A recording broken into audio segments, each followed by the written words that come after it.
Hello everyone, this is Jotto, and welcome to Versus Series, where a member from my team, Acebreakers, plays against a well-known or up-and-coming pro player. Now, for this week, we have our first ever American game. Now, normally Versus Series is based on EU, and the reason for that is because most of the Acebreakers players are on the EU servers. However, one of the new additions to the team, Icegirl, is actually on the NA server, which has allowed us to go off to the guys at Gamers Connect and sort out a show match with FlyingWhale, who is actually their NA player.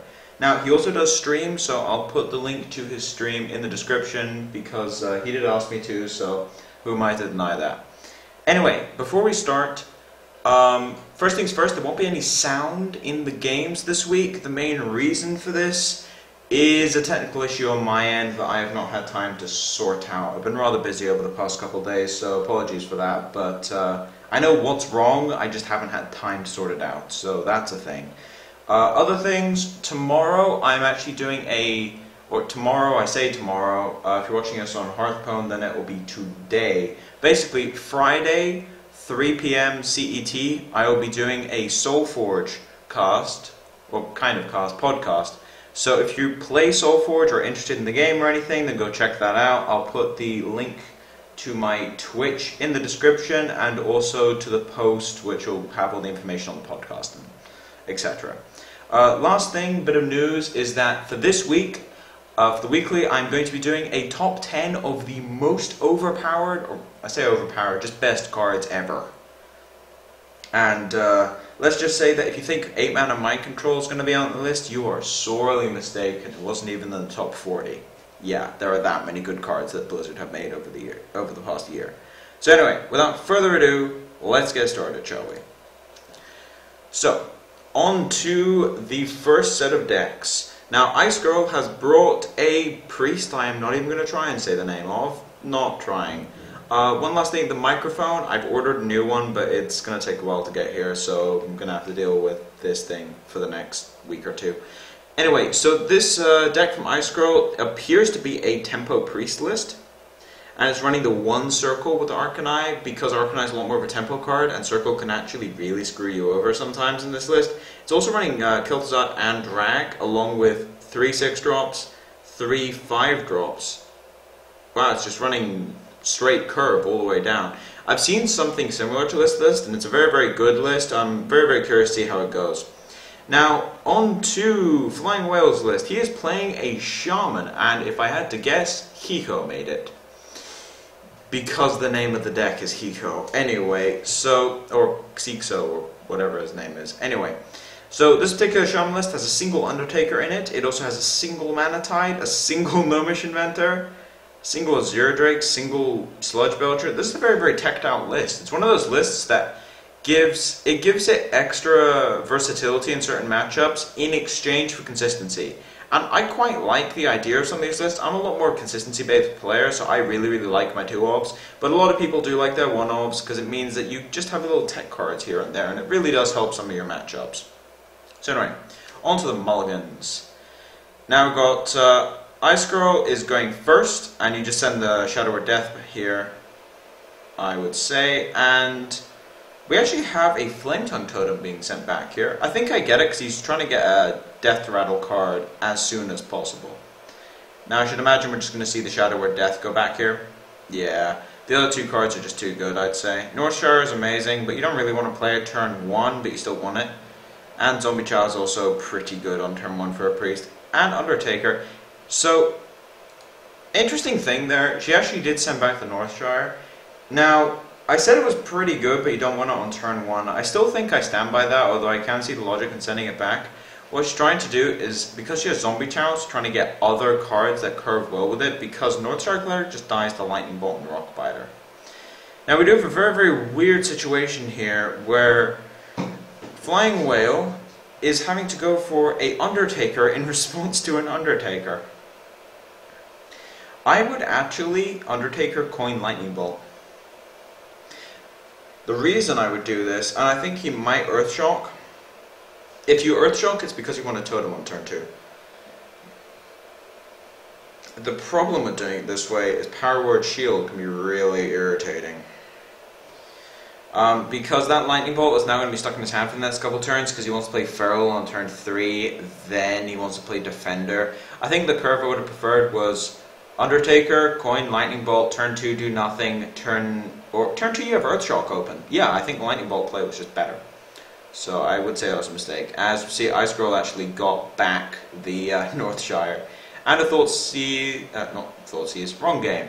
Thought Steal and Shadow Death. Shadow Death is going to be sitting around for a long time. Besides Fire Elemental, there really aren't that many targets. Oh, we've got a Sludge Belcher. This is a perfect curve. The problem is that because he didn't Lightning Bolt that 1-2 and he Earthshocked it instead, he has a very weird situation right now. Because now he has a Lightning Bolt in his hand that cannot do anything. And the end result was similar, apart from the fact that now his Undertaker is damaged when it shouldn't be.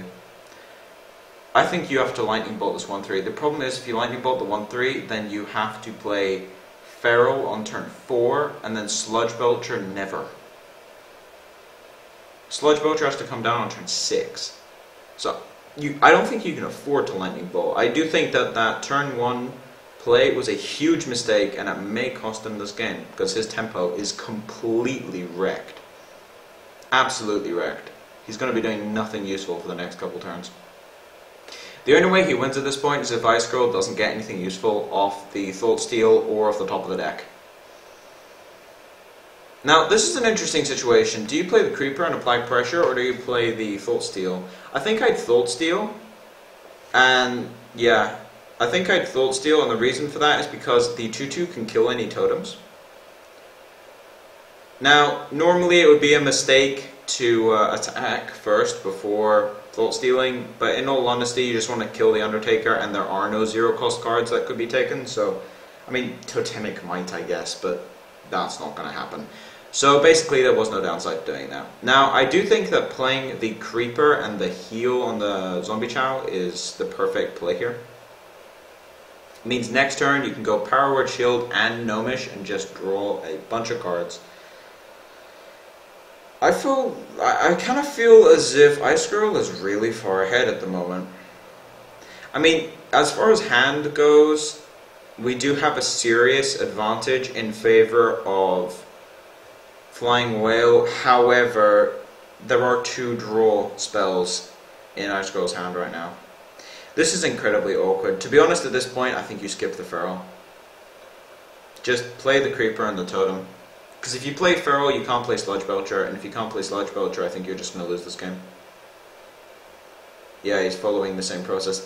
Again, this is a follow-through thing, where if he had played the first turn correctly, he wouldn't be in this mess. He would have had Ferals on the board by now.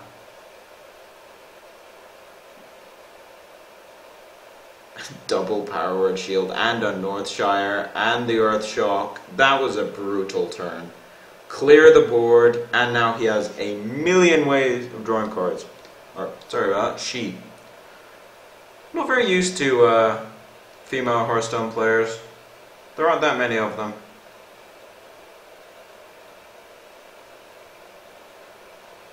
To be honest, this turn, you have to play the Sludge Belcher and hope for the best. There is no other play at this point.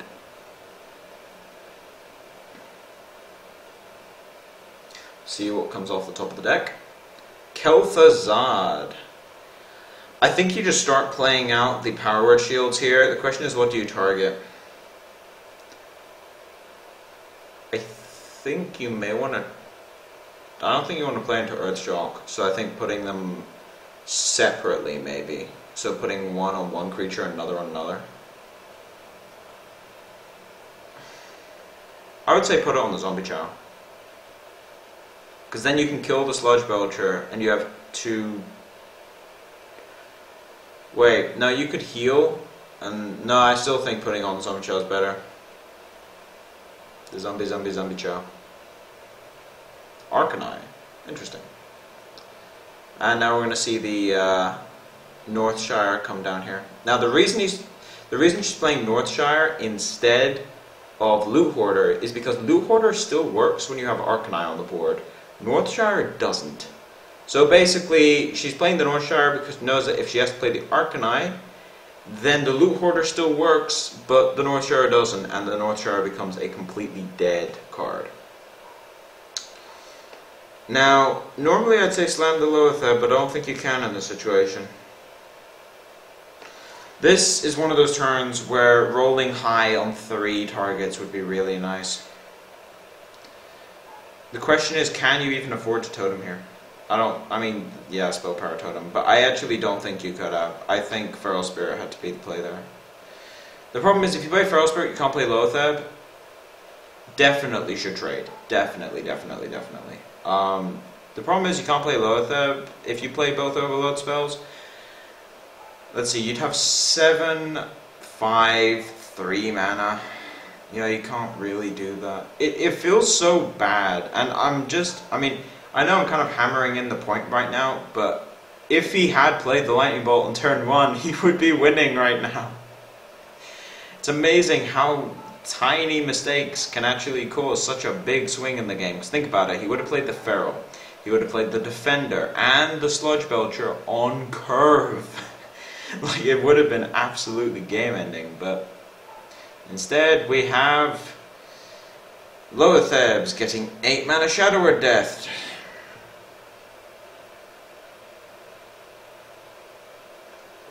This is actually a good point. What do you play here? I guess Loatheb, Hero Power. You could Shadow Word Death it. You could also play Loatheb, Hero Power it, and then run the Arcanine into it. I think Shadow Word Death is fine. The reason I think Shadow Word Death is fine here is because Kel'Thuzad is coming down next turn. Actually, it may not be, because they haven't seen a Hex yet. So maybe playing the Kel'Thuzad would be a mistake. See Earthshock coming off the top here. Spell Power Totem would do it. That is not a Spell Power Totem.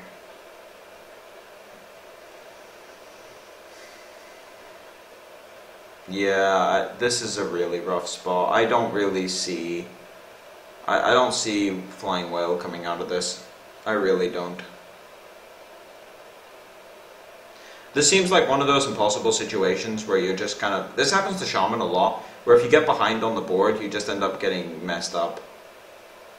Ragnaros is an interesting draw here.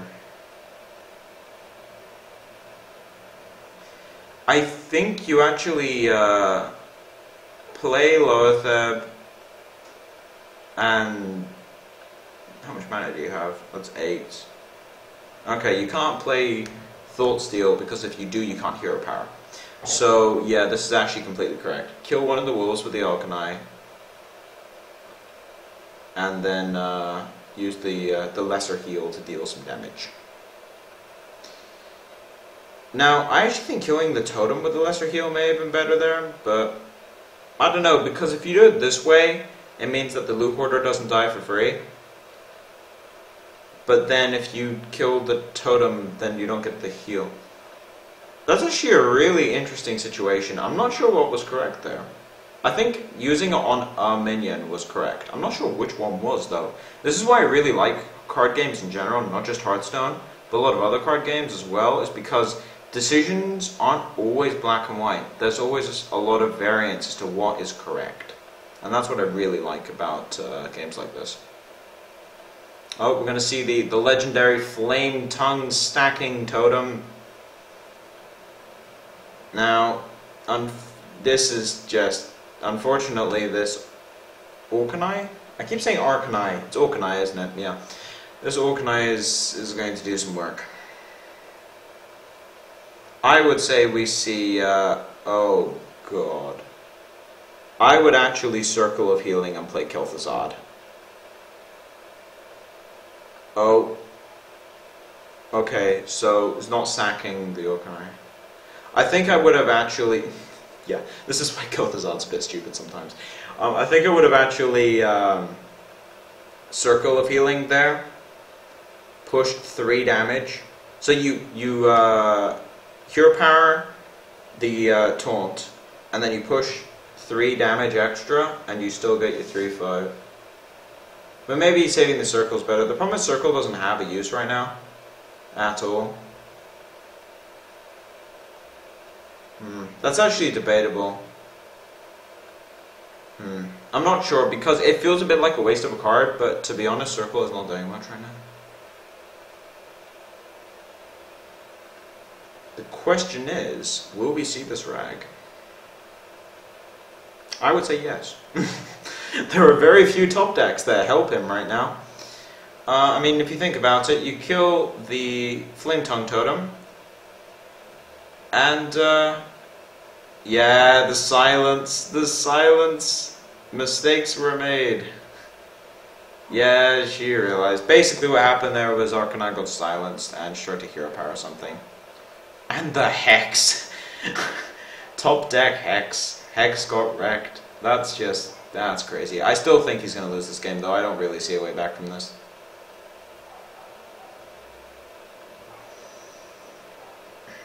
I mean, it's not just that it's Dark Cultist. That's just unnecessary at this point. Sylvanas, Dark Cultist seems like a good play. Maybe, actually, I think Sludge Belcher over Sylvanas. Sludge Belcher forces you to attack. Yeah, I think Sludge Belcher Cultist is better. Okay, going for the Thought Steal, see what you get. And Lightning Bolt. Yeah, now it's Sylvanas Lightning Bolt. Okay, the Thought Steal did change that play entirely. It's one of those draw first things. The question is like, what's more valuable, the Dark Cultist or the 2 extra cards? And that's actually not as easy of a question as you might think. Now are we just gonna see Storm? I don't even know if you need to close out this game at this point. I think you just win the longer this goes. Shadow Madness.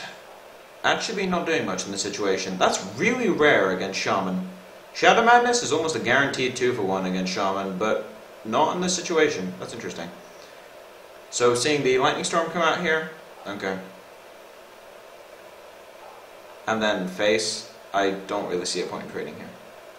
Push 5 damage, get that done, Gnomish Inventor. I think that might be the single best top deck. The reason for it is because Azure Drake doesn't let you top deck any of the 6 drops and things like that. Defender of Argus, Defender of Wingus, Defender of Wingus. Now, I think that's actually a mistake, because I think he's just dead to Holy Nova.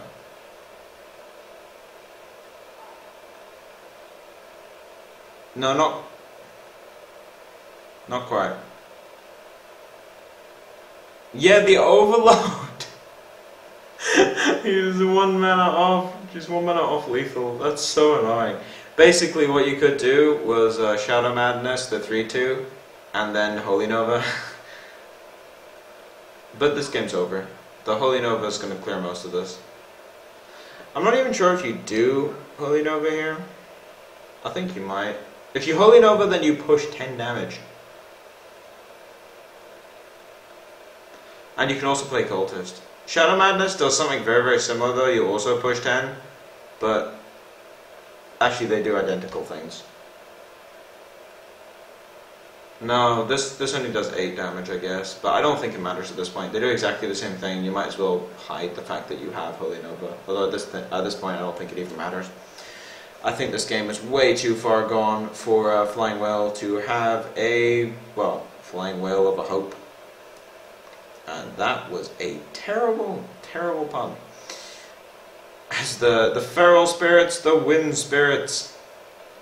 And now he's dead to Holy Nova. Actually, no, he's just dead, period.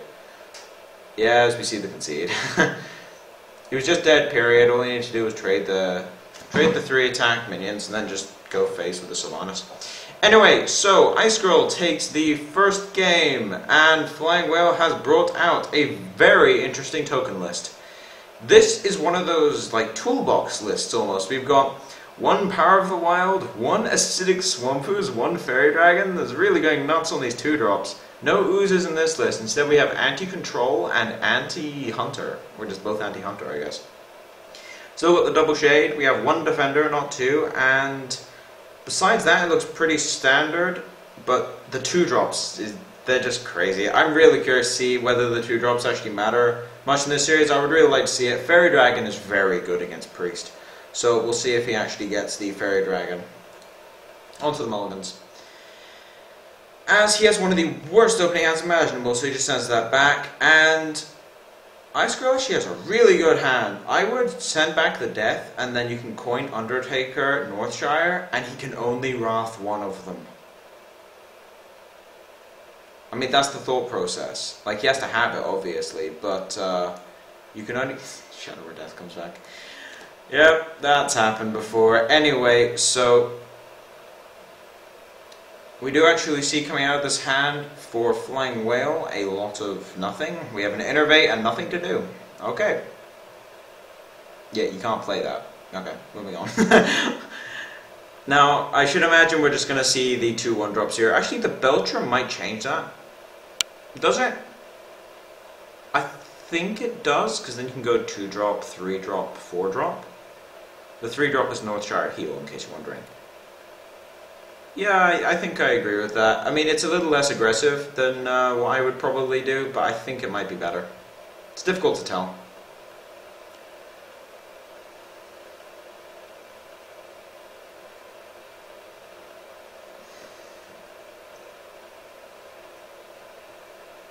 Control Warrior. Yeah, it's always a bit weird. You just saw the ranking come up as 11. That's basically because the ladder has not been going for that long. So a lot of people haven't done the grind to legend yet. Okay, so we saw the coin used there. That's interesting. It's very interesting, actually. I feel like this might leave Icegirl in a bit of a weird situation. Okay, I have no idea why he attacked that spider. That does not make any sense. You can just heal it. If you play Power Word Shield, it means you don't have any plays. Oh, the Dark Cultist appears after the heal, obviously. I don't even know why he did that. That was a very weird play. Yeah, attacking the spider is fine, and the reason it's fine is because it means that that spider will die. In this situation, I think we're going to see the Fairy Dragon and a Hero Power to kill this Northshire. Now, if you notice the placement there, it's because you want to have the option of taunting up this Fairy Dragon, while also keeping as many options as possible.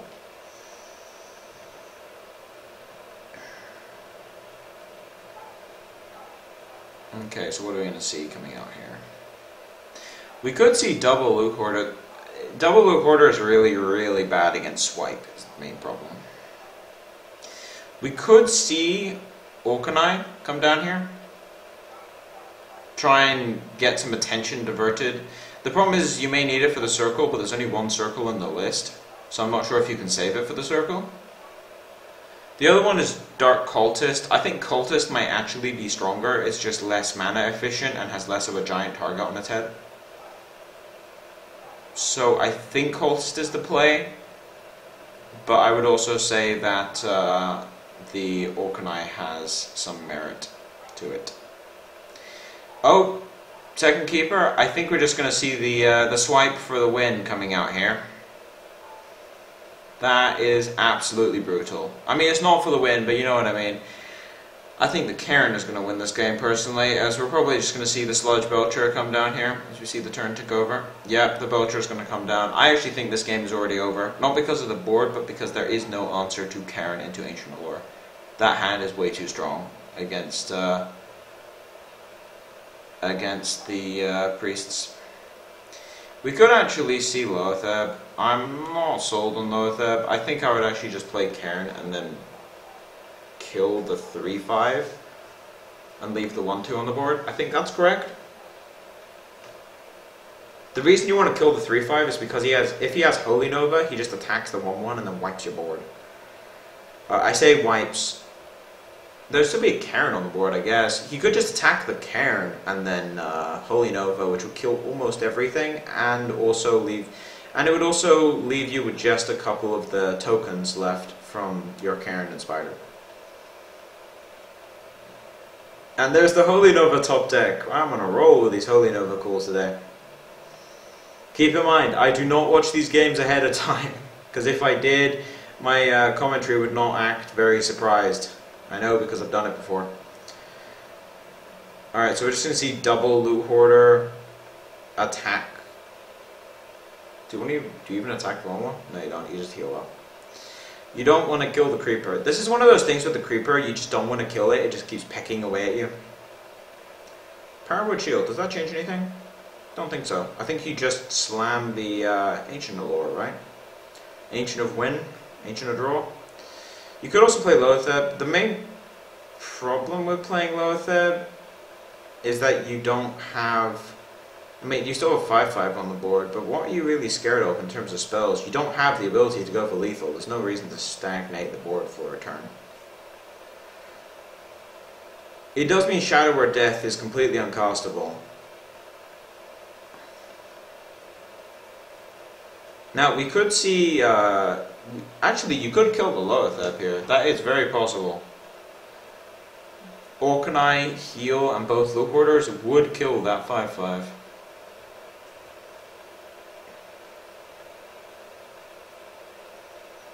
And that would appear to be the play going for. Obviously sacking the Loot Hoarders first, just in case. Oh, we got the Zombie Chow as well, as a nice 1-drop to go along with the Orkanai. Sylvanas is debatable. I think you still want to go for the Loatheb kill and then play the Zombie Chow. Zombie Chow, Zombie Chow. Alright, so we're going to go with the Zombie Chow. This is a... I mean, I think you're just dead to double Savage Roar at this point. Where's that? 12... No, not quite, but it's a lot of damage. It's a lot of damage. I mean, if you're seeing that kind of damage come out, the game is basically over. Slight mistake there, taking 5 instead of healing 5. I don't think it's going to matter, but it's still a slight error. Now, we could see a Shadow Word Death come down here on this Cairn. Oh, the Circle of Healing comes out just after the Orkanai has already been played. That's really miserable. Alright, going for the Cabal instead. Yeah, the post there is a Shadow Word Death doesn't actually do much in this situation. There's so many Shadow Word Deaths though. All the Shadow Word Deaths. And I think the Ancient Teachings for draw is going to be the end of the game. And another one. This is really brutal. I don't really see a way back from this, to be honest. This is way, way far gone. Need another Orkanai. And even then, there's still a 4/5 on the board and a 2/1. Ragnaros, are we going to do the YOLO Rag? We're doing the YOLO Rag? Could just go Sylvanas, Shadow Word Death, but that's less YOLO-y. So I'm not a fan of the yes Lolo-y, yes, no. Less YOLO-y play. Oh, slight frame drop there from FlyingWhale's recording. So we're just going to see the Silence and the Spectral Knight, I should imagine. Could also see the Defender of Argus to trade. Defender of Argus, trade, and then Dome for 5. Yeah, you've got the second Ancient Allure, there's no reason to play aggressively, you can just play safe. Second Ancient Allure in hand, Spectral Knight, and a removal spell. This game is going well. Loatheb and Holy Nova appear to be the play here. Holy Nova because it kills the 5/1 in particular and also heals you. It's one of those Holy Novas which just feels wrong but is actually correct. There's a lot of those. That's one of the reasons why the Orkanai Circle combo is played. Just Ancient of Draw. At this point I think I would just concede. If I was Icegirl at this point, I would just concede. Interesting choosing to kill 2 minions there. Really valuing the anti-AoE. Seeing it as sort of the only way you can lose is through AoE. I think the YOLO Rag has to happen here. and it has to hit the 5-5. If it doesn't hit the 5-5, I think on 17, still dead to combo regardless, but I think it has to hit the 5-5. And it does. Wow, that might actually be a way back into this. We do however have the swipe to completely remove this without any consequences. Yeah, we're going to see Spectral Knight and swipe to clear out this rag. Now there are no ancient lords, so in theory, if there is no Savage Roar top deck, this game could stabilize. In theory. It's a big in theory. At this point, I think you just slam Kel'Thuzad and heal and hope for the best. I don't really see a way out of this besides going... It's basically go big or go home at this point. So I would imagine we're going to see the Kel'Thuzad slam and just hope for the best. Dark Cultist doesn't do much. Which is actually quite rare to say, because Dark Cultist is an absolutely crazy, crazy card.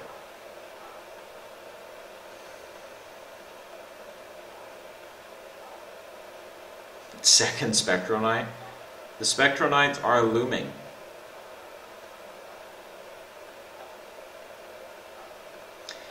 Now, you could kill this with Force of Nature. I think you might have to, because Kel'Thuzad is almost impossible to beat for Druids. Force of Nature and Force of Nature, Acidic Swamp Ooze. Your power. Clear it down. The way I see it is that FlyingWhale is in a position right now where he doesn't really have the ability to combo. However, he does have the ability to go along with these Spectral Knights. So I would actually just remove this Kel'Thuzad at all costs.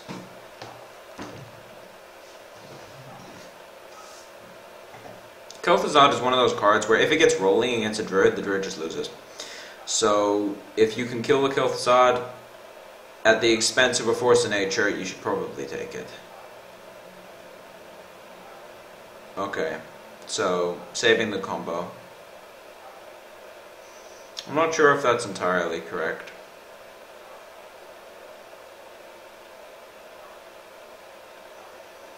The end result is the same, but now you have a Force of Nature in your hand instead of a 5-drop. That's a 4-attack minion as well, so it's immune to Shadow Word Death. This does give you the out of the combo, but I don't think you were going to lose this game anyway. Oh, we're going to see some trades going on here. You know, I try and apply logic, and then FlyingWhale's like, you know what, Savage Roar's on the top of the deck. Let's just save this Force of Nature. Jotto has no idea what he's talking about. Just save the Force of Nature, because it's the top card. I'm going to win. And it turns out that if you play games like that, then keeping the phone is always correct. Anyway... So, FlyingWhale evens up the series as we see now a token mirror match.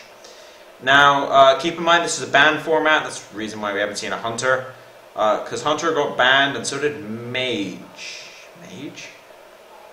Yeah, Icegirl had a Mage deck, and FlyingWhale has a history of always banning the interesting decks because he doesn't like playing against decks he doesn't know.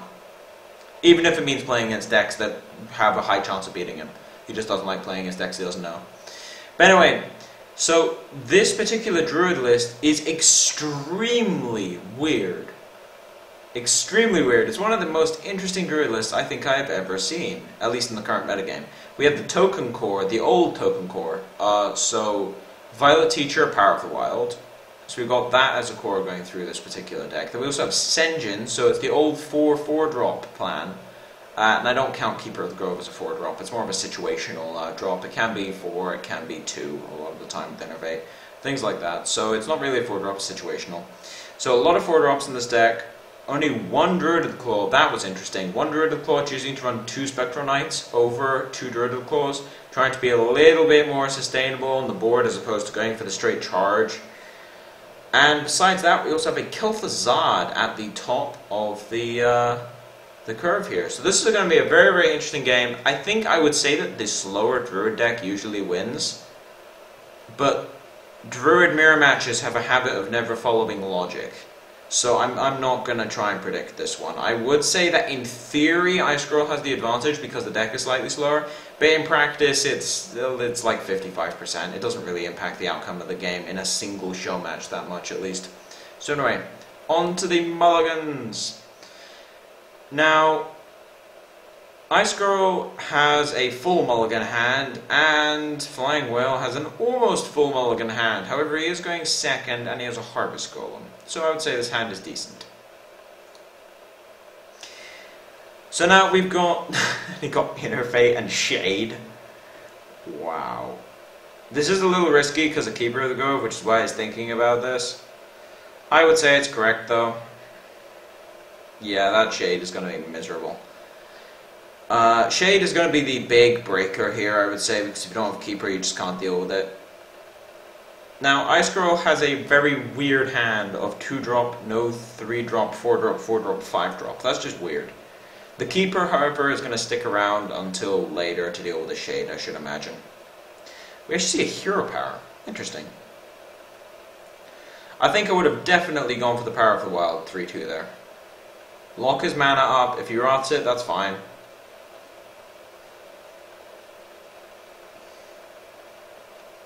Think about it. If he rots it, it's fine. If he waits a turn and then trades with it with the 4/4 Shade, then you just kill it for free with the Keeper. Another hero power. I'm absolutely perplexed. This is very confusing. Yeah, I don't agree with either of those plays. That was interesting. Now see an Innervate. Little late Innervate. I should imagine we're just going to see this engine come down here. Tazdingo, it is. I do think that not playing the Panther was a pretty large mistake, however. You need to put some sort of counter pressure on. It does have double Force Nature in the hand, which is really miserable. Now, we could see Wrath and then trade the Harvest Golem, or we could see the Shade taking out Ascension for free. The problem is if you do that, then Keeper of the Grove just kills it, which is probably what he's thinking about. And you don't really have a play on top of that, it's just sort of trade. So I would actually play the Wrath. Could you Wrath to draw? 3, 4, 5 with hero power? You could, but then you open yourself up to swipe a lot. So yeah, that's not correct. I think you actually hero power and then use the Creeper. Yeah, I think you actually use the Creeper there.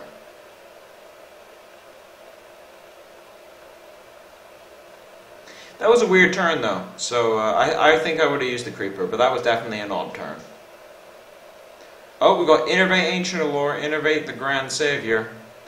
That's Ancient Allure, by the way. Innervate draw on the 7-drop. Sounds fair.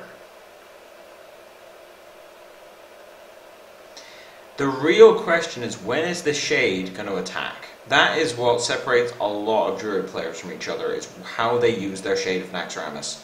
I talked about this last week, and when they use the Shade is a very, very defining part of how not just how good the Druid player is, but also how experienced they are and how they like to conduct their gameplay. So in this case, I think I would actually use the Shade attack here to kill this Ancient Lore and then play Cairn. But he may not choose to do that. He may swipe this. And that would appear to be what he's going for.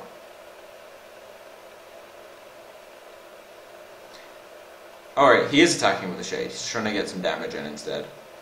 Okay. That's also okay. We're going to see Keeper come down here. Definitely. Keeper, silence the 6/6. Practically get it off the board.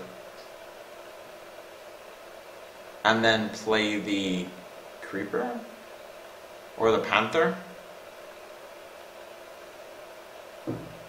Nope, no Panther. Alright, so we got the Creeper. Oh, we're going to see Innervate Panther? Or is this Innervate Buff? Could be Buff. I think Buff might be a little better here. Yeah. Swipe. Alright, swipe top deck. Now, this turn is absolutely insane. What you do is you attack the Creeper with the Ooze, and then you swipe the 3/5 and hero power it. Clean board, and you get in for 4 damage. That is an amazing turn. You could also just play the Cairn and then completely clear the Creeper. The problem with that is that you leave yourself open to swipe a lot. I think the Cairn might be the more productive play. Yeah, I think playing the Cairn is a more productive play. I might even go face at this point. Just go full face. You have Force of Nature in your hand. You might as well push damage while you can.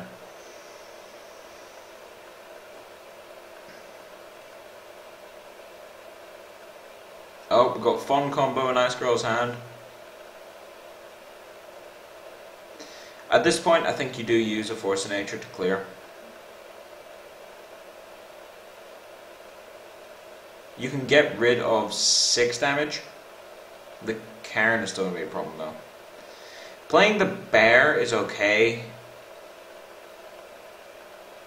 I'm not entirely sure though, because Black Knight is just the end of the game.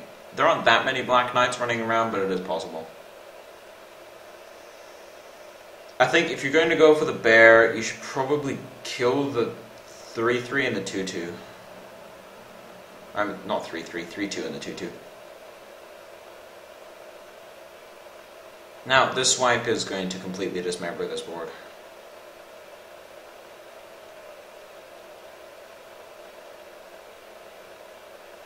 Actually, is it? I don't think it is. This swipe is actually super awkward. It doesn't really kill anything. That's kind of unusual considering the health distribution. Yeah, swipe doesn't actually kill anything here. That's really awkward. It kills the spider, but then the spider becomes 2 spiders. So this is the 0 value swipe. Do you still play it though? You can hero power the 4-6, kill it off, and then kill the Cairn. Not Cairn, kill the Keeper. Or push 4 more damage. I don't like the swipe. It feels too wrong at this point. The problem is you might have to. He's thinking about going for the creature play here, which I think I agree with. Go for the creature. Yeah, put it in taunt and then clear this. And hope he doesn't have Black Knight. Actually, even swipe. Swipe is miserable here. Yeah, swipe is an absolutely insane draw if he gets it. She gets it. Swipe? Oh my god, that's so insane. So you just swipe the 4-6, run the 2-1 into it, and then attack with the 3-2 and go face with it. Alternatively, you could play Kel'Thuzad and then kill nothing. Kel'Thuzad is the active plan because it builds your board to an absurd amount. However, just swiping this and going nuts is the more productive way of doing things.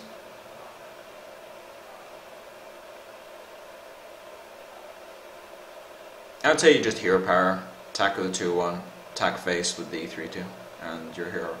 The reason why it doesn't actually matter, you're not playing around swipe if you don't sack the 2-1 because he just hero powers it. So it actually doesn't matter. The swipe is going to be the deal breaker here. I think this just shows how powerful swipe is in mirror matches that are very token involved. I mean, swipe is just, it's the only board clear the decks have access to, so it is really essential. Pushing all the damage. Yeah, I think Force of Nature is lethal at this point. That is scary. That is really scary. Are we going to see a Fun Roar combo to clear? No, we don't have to. Wrath does it. Wrath, Force of Nature. Wrath first, obviously. Because you don't have to roar. That is a huge mistake.